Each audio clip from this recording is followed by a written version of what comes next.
Hey everyone, welcome back to Restore Radiance. I'm Andrea, licensed acupuncturist and Chinese herbalist.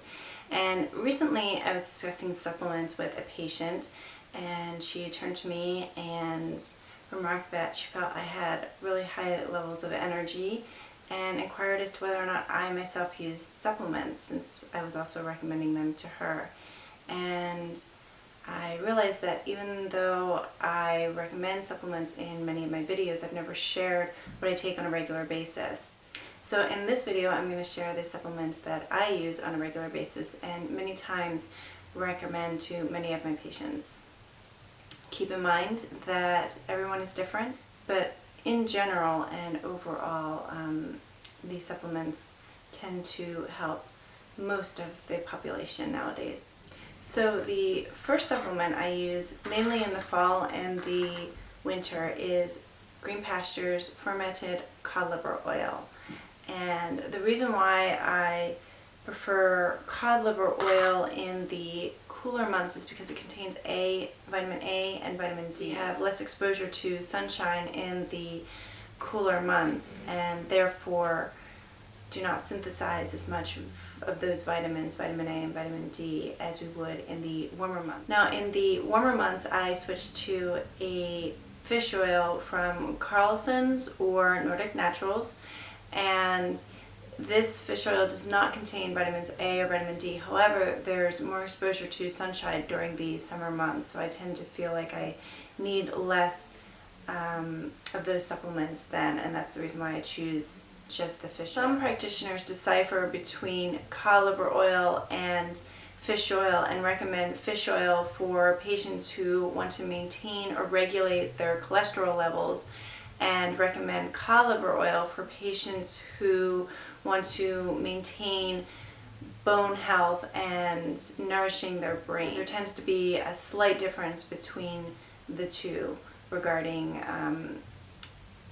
cod liver oil being more nourishing for the brain and bones, fish oil being better at balancing cholesterol levels. The second supplement is a probiotic.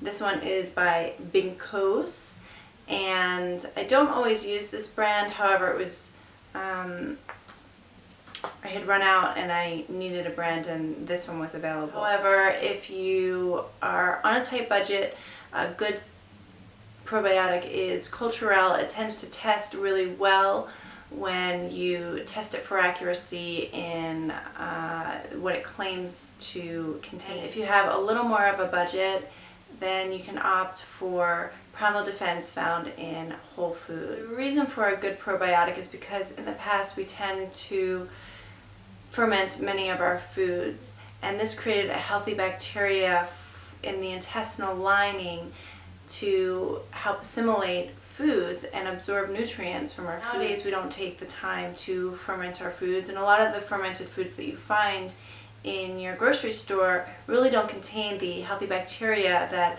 a probiotic will contain. So supplementing with a good probiotic source is pretty much essential, especially in the fall, because you want to maintain a healthy bacteria level to help ward off colds and flus.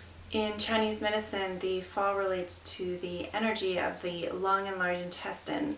So if you experience colds and flus or fatigue during the season, it's a sign that you're lacking in large intestine and lung energy. And even if you don't experience the common colds and flus during this season, it's still a good time to pay attention to what supports your lung and large intestine, which are fermented foods. And if you're not able to make your own or have a good source for fermented foods, then a good probiotic is a great way to supplement. In terms of Chinese herbal medicine, I do take 2 patents on a regular basis. They're just a constitutional formula to help supplement my overall body, and they will vary from person to person, so I'm not really going to get into them. However, I do take them on a regular basis just to help maintain my overall health, and that's determined through my pulse and time. So there you have it. As you can see, I don't take in too many supplements. However, there are a few staples, and I take in a fairly nutritious diet. However, when I feel like I'm lacking in nutrients or have a health issue pop up, I'll generally supplement in some form. This might be with actual supplements or a multivitamin or herbal supplements, which we did not cover in this video. So I hope this video has given you a better understanding of how supplements can help you enhance your health, and maybe given you a couple of options that you weren't aware of to help start you on the path to health. If you like this video, like it and share it with your friends. And if you're not on Restore Radiance and you want to receive videos like this or anything that I can't put into video, hop on over to restoreradiance.com and put yourself on the list, and we'll be in touch. Thanks again for watching. Bye.